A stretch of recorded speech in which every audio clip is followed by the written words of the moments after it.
मैं डॉक्टर कुसुम माधुरी टोप्पो, सहायक प्राध्यापक हिंदी, नवीन शासकीय महाविद्यालय कांसाबेल, जिला जसपुर, छत्तीसगढ़।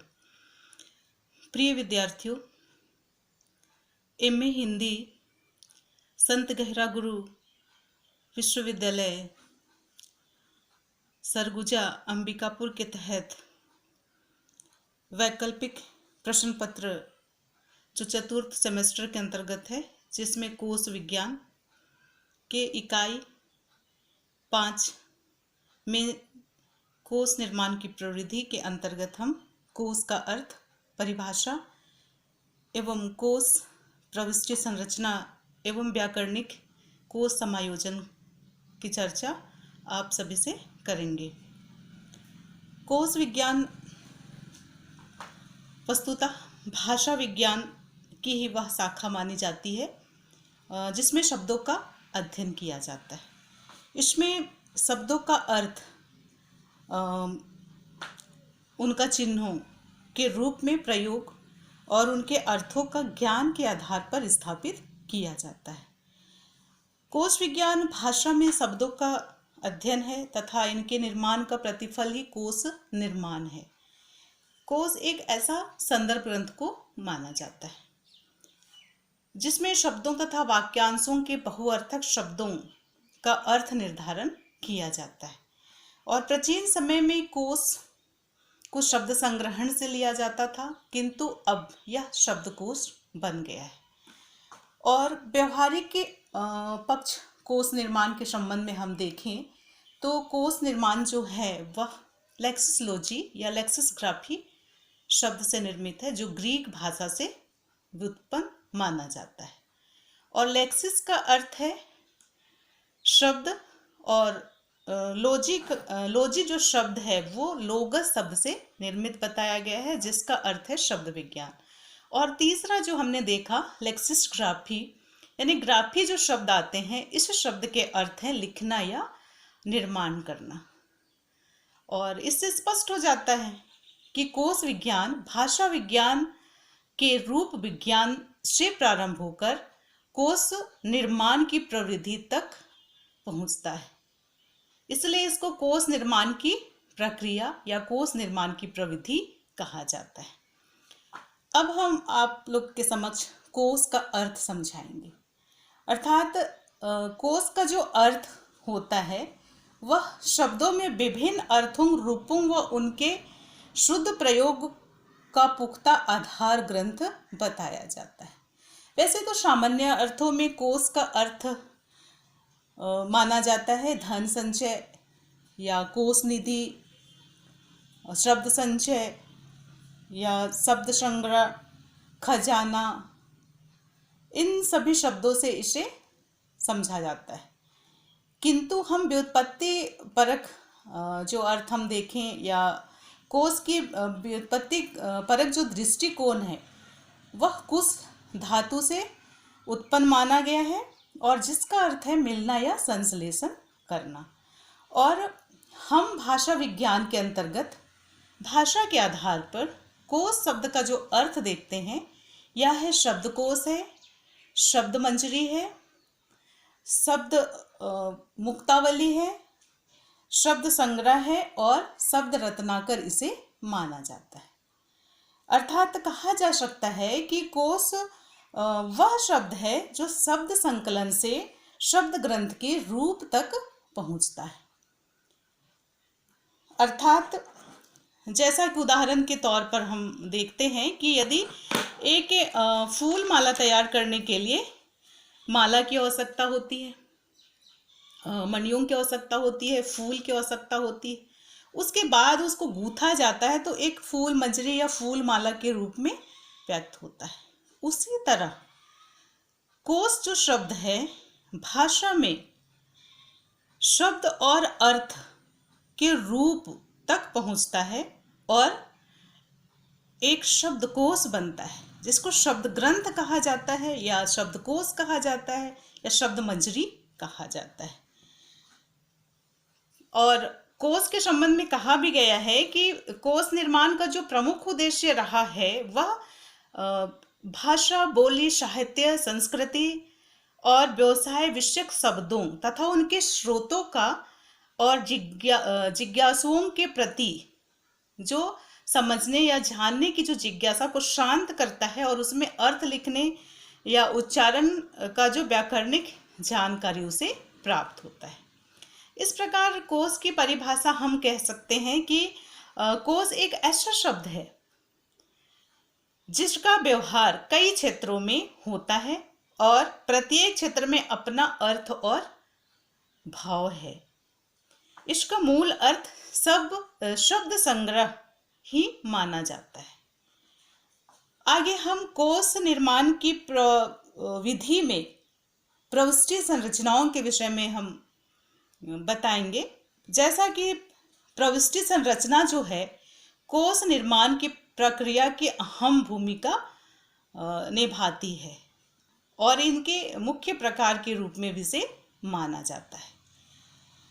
तो कोश निर्माण की प्रविधि के अंतर्गत इतिहास गवाह है कि पिछले कुछ वर्षों से कोश निर्माण के संबंध में विज्ञान और तकनीकी ने आशातीत प्रगति किया है और अंग्रेजी शब्दकोशों की तो भरमार है। वो एक प्रारंभिक चरण में ही हमने देखा कि अंग्रेजी शब्दकोश लगभग लाख सवा लाख शब्द थे, किंतु वर्तमान में तकनीकी ने विकास के साथ साथ कोशकारों ने भी नए शब्दों का निर्माण किया है।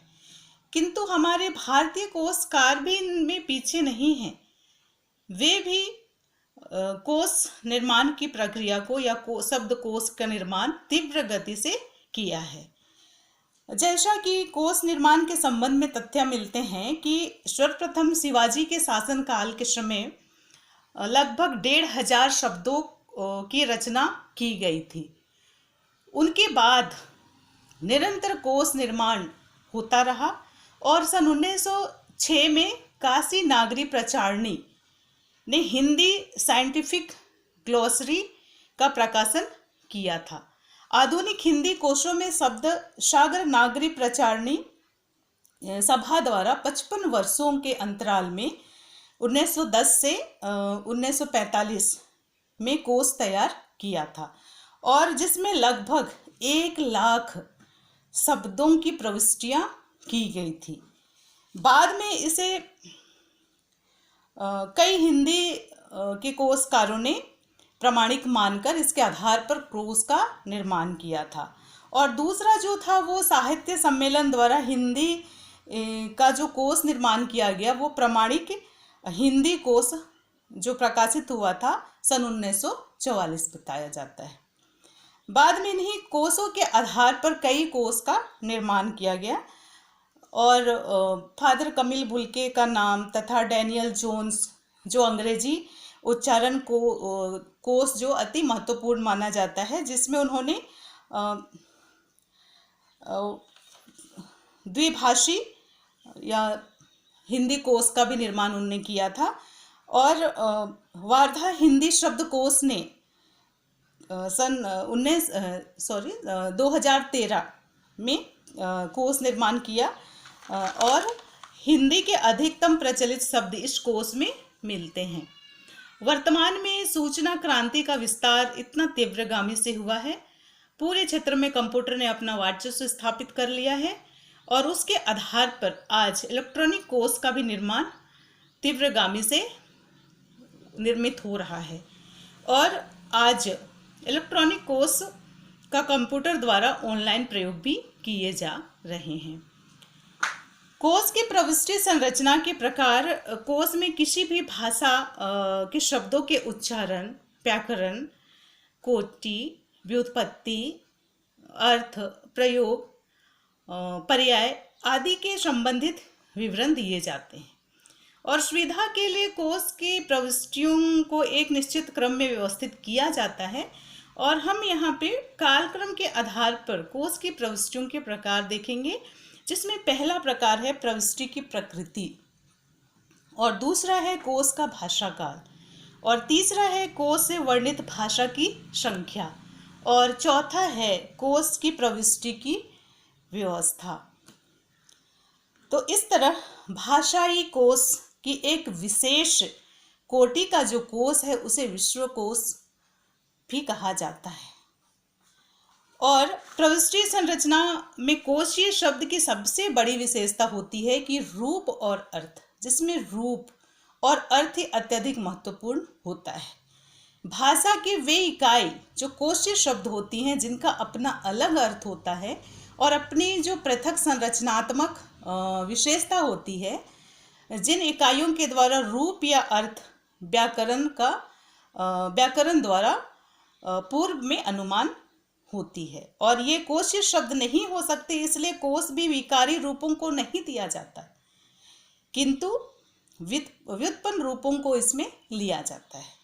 जैसे उदाहरण के तौर पर यहाँ पे हम गाड़ी शब्द देखते हैं। जो गाड़ी या फिर गाड़ियाँ, जैसे गाड़ी शब्द हम लेते हैं, गाड़ियाँ नहीं, लेकिन इसके साथ एक शब्द की जो प्रविष्टि होती है, जैसे गाड़ी वाला, तो यहाँ पे वाला, गाड़ी के शब्द वाला जो शब्द की प्रविष्टि हुई है, ये शब्दों के दो शब्दों में योग बना हुआ है और दो शब्दों के रूपों का योग होता है। उसका अर्थ जो होता है वो स्वतंत्र होता है और विशिष्ट हो जाता है, अर्थात स्वतंत्र होकर विशिष्ट स्थान प्राप्त कर लेता है। जैसा हम यहाँ दो अंकों को लेते हैं, जैसे 420, ये जो दो अंक हैं, 400 अलग है, 20 अलग है, लेकिन इसको शब्द के भावार्थ के आधार पर देखें तो इसका जो अर्थ है वो धोखेबाज से संबंधित है। तो ऐसे जो शब्द है, यहाँ पे अर्थ की भी प्रविष्टि हो रही है, शब्द की भी प्रविष्टि हो रही है। तो यहाँ पे कोश विज्ञान में अर्थ और शब्द की प्रविष्टि महत्वपूर्ण माना जाता है। और कोश में प्रविष्टि इकाइयों के विषय में हम देखें तो सबसे पहला जो इकाई आता है वह शीर्ष शब्द आते हैं और शीर्ष शब्द को प्रविष्टि इकाई का पहला या प्रमुख इकाई माना गया है। शीर्ष शब्द के चयन और निर्धारण में दो सबसे महत्वपूर्ण आधार हैं, जिसमें शब्दों का रूप और दूसरा उनका अर्थ, और उसी के आधार पर शीर्ष शब्द का चयन किया जाता है। इसके निर्धारण के लिए कोशकारों ने पैराडाइम पद्धति का प्रयोग किया है। जैसा कि किसी भी शब्द के सभी विकारों रूपों के योग को पैराडाइम कहा जाता है, इन रूपों के शब्द के व्याकरणिक अभिलक्षण में समानता होती है। जैसे रूप निर्धारण के कुछ आधार तथ्य माने जाते हैं, जिसमें जो पुख्ता इसका स्वरूप बताया गया है, जैसा कि अकेले घटित होने के कारण बहुधा यह रूप होता है और इसकी जो आवृत्ति होती है वो पैराडाइम के सभी रूपों में सबसे अधिक माना जाता है। फिर इसमें पूरे पैराडाइम का जो प्रतिनिधि होने की क्षमता इसमें बताई जाती है। इस प्रकार प्रत्येक कोश में उनकी स्वतंत्र प्रविष्टि नहीं दी जाती, परंतु उसके प्रति संदर्भ दिया जाता है। और इसके जो इकाई में दूसरा जो प्रमुख स्वरूप है वह है वर्तनी तथा उच्चारण। शीर्ष शब्द के बाद उच्चारण या वर्तनी का अत्यधिक महत्व होता है, किंतु उच्चारण का देना या ना देना कोश के प्रकार, भाषा की प्रकृति और उसके अभिलक्षणों के आधार पर होता है। व्याकरणिक दृष्टि से वर्तनी का उच्चारण भी महत्वपूर्ण होता है। उसके पहचान तीसरे रूप में हम देखेंगे व्युत्पत्ति। कई कोश की प्रविष्टियों में व्युत्पत्ति ही प्रमुख कारक माना जाता है, परंतु कहीं कहीं व्युत्पत्ति संबंधी सूचनाएं संकेत के द्वारा भी होती है और संकेत के अंतर्गत कुछ कोशों में केवल शब्द का स्रोत भाषा का नाम दिया जाता है तथा कुछ कोशों में स्रोत भाषा का नाम और उनके स्रोत शब्द के स्वरूप दोनों ही दिए जाते हैं। यहाँ पे स्रोत भाषा और स्रोत भाषा के शब्द का स्वरूप, दो चीज़ें महत्वपूर्ण बताया गया है और ये हर जगह प्रस्तुत नहीं होता, वो कहीं कहीं प्रकट होता है। अगला हम देखते हैं जैसे व्याकरणिक सूचनाएं या व्याकरणिक शब्दकोश शब्दों का समायोजन के संबंध में हम देखेंगे तो व्याकरण की दृष्टि में लिंग हिंदी की संरचना की दृष्टि से महत्वपूर्ण माना गया है। शब्द के रूप और अर्थ के आधार पर यह नहीं कहा जा सकता कि वह किस लिंग का है, हिंदी में लिंग व्याकरणिक होता है। कर्ता और क्रिया लिंग का अवंती होती है।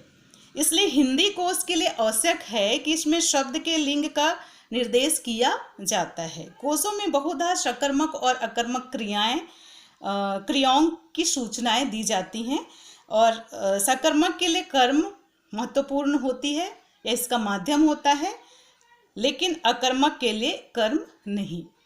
इसलिए जब कोश में क्रियाओं के इस लक्षण का निर्देश दिया जाता है, एक प्रकार के वाक्य संरचना की सूचना दी जाती है। कोश प्रविष्टि का दूसरा भाग जो कोशीय इकाई का अर्थपरक विवरण प्रस्तुत करता है और अर्थ के विभिन्न घटकों को जो किसी भी शब्द के विभिन्न शब्द के अंतर्गत अभिलक्षणों को प्रकट करता है। और कोश का जो प्रमुख केंद्रीय उद्देश्य होता है शब्द के अर्थ का यथासंभव अधिक से अधिक स्पष्ट और सटीक रूप प्रस्तुत किया जाए। और इसे स्पष्टता को बनाए रखने के लिए कई स्वरूपों का प्रयोग किया जाता है।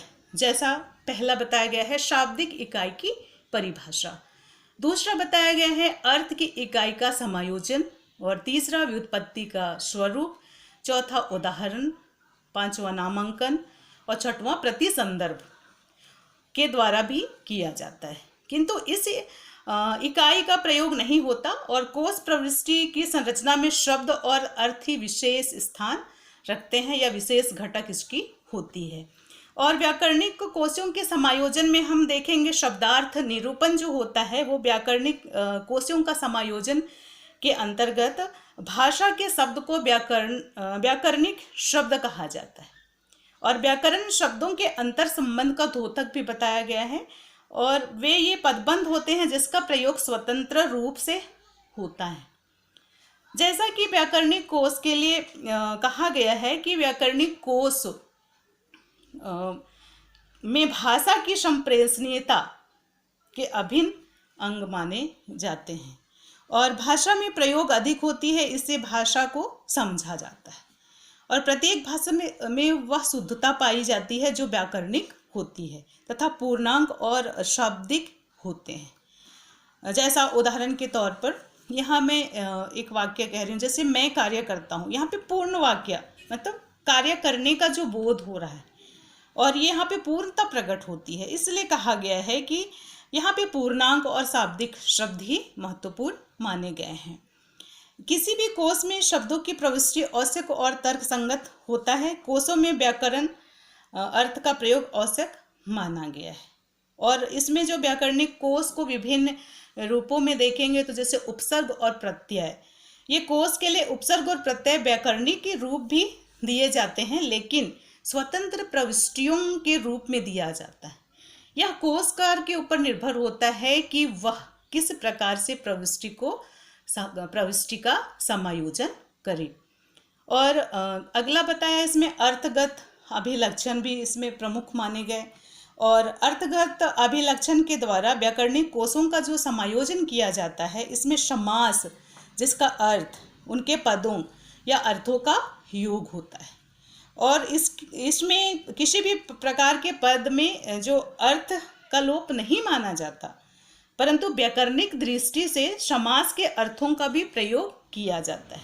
अर्थात वे समास जिनका अर्थ उनके विभिन्न पृथक पदों में अर्थ का थोड़ा या यौगिक अर्थ का समकक्ष नहीं होता, इसमें एक पद या दोनों पद में अर्थों की अधिक परिवर्तन मानी गई है या परिवर्तन होती है।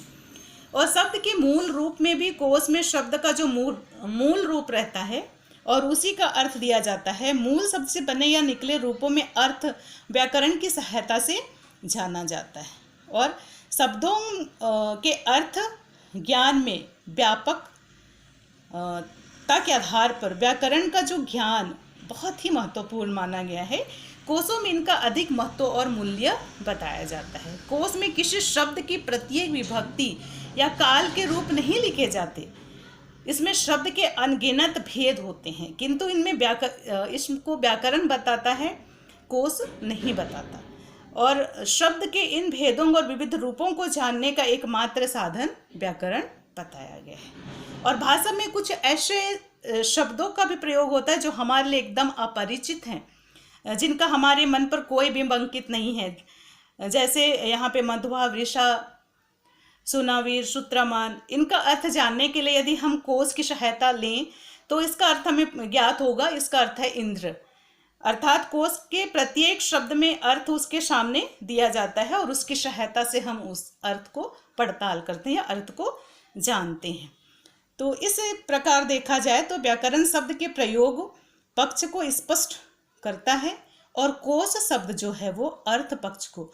तो यहाँ पे प्रयोग और अर्थ पक्ष दो हमारे सामने सारांश के रूप में प्रस्तुत होते हैं। अर्थात व्याकरण जो शब्द है वो प्रयोग पक्ष को और कोश शब्द है वो अर्थ पक्ष को। इस प्रकार कोश के शब्द निष्प्राण होते हैं, अपने आप में स्वतंत्र होता है और कोश यह बताने में असमर्थ है कि किस शब्द के अनेक अर्थों में किसका कहाँ प्रयोग होना चाहिए।